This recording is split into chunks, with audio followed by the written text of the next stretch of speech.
in Athens' famous Syntagma Square, where not too long ago citizens filled this space to protest against the government and its austerity measures. Images of riots, strikes and public demonstrations in Greece have reached the whole world, mostly in the last decade. After nearly a decade of protests and 3 bailout programs, is Greece finally out of the woods? Actually, I think that the crisis still exists, and it's not only the financial crisis, but it's also a crisis about the values. I think we haven't seen any improvement. There are many people that they don't have work.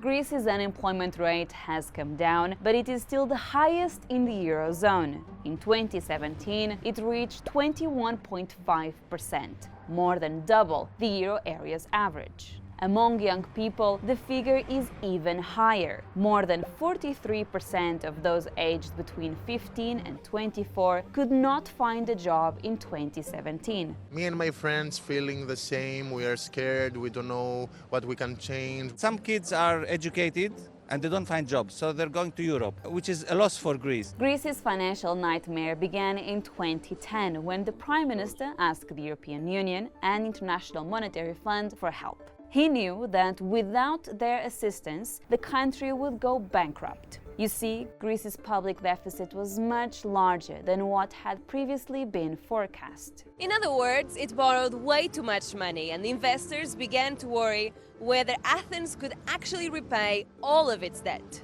That year, Greece's public debt hit 140% of its GDP and continued to grow. To this day, its debt still sits above 170% of GDP, the highest among EU nations.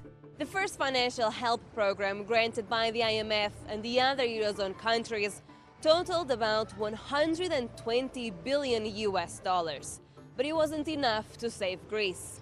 Athens got the second bailout program in 2012 and another in 2015. It came to an end last summer. Greece has come a long way from the peak of the crisis. The economy grew 1.5% in 2017. Compare that to its contraction of more than 9% in 2011. The most recent forecasts from the European Commission suggest Greece will grow at a rate of 2.2% this year. Greece's banks have reduced the number of bad loans, and there is growing interest from foreign investors in buying certain Greek assets. But analysts say that the recovery is fragile, and Greeks I speak to complain they don't feel an improvement in their lives. Some people have good jobs, but the others, they're suffering. They're paying like 85% taxes, which is very hard to get by, you know? Like you risk losing your house if you don't have enough money to pay the taxes. So long term, it's hard. 94% of Greek people believe that the state of the economy is bad. They think the biggest issue facing Greece is high unemployment, followed by the economic situation. This is particularly important ahead of a general election later in the year. The government is currently being run by the left-wing party Syriza. Its mandate ends in September, which means Greeks will head to the polls in October, if not sooner. And do you expect any change with a new government? No. I don't believe in any help. No. Any government will do the same thing, I believe. There is no alternative, you know. It's the new neoliberalism politics that the whole European Union is following, so the future will be tough for everyone. Greece's economic recovery is taking some time to fully materialize. But perhaps more important is how the Greeks feel, mainly ahead of a general election later this year.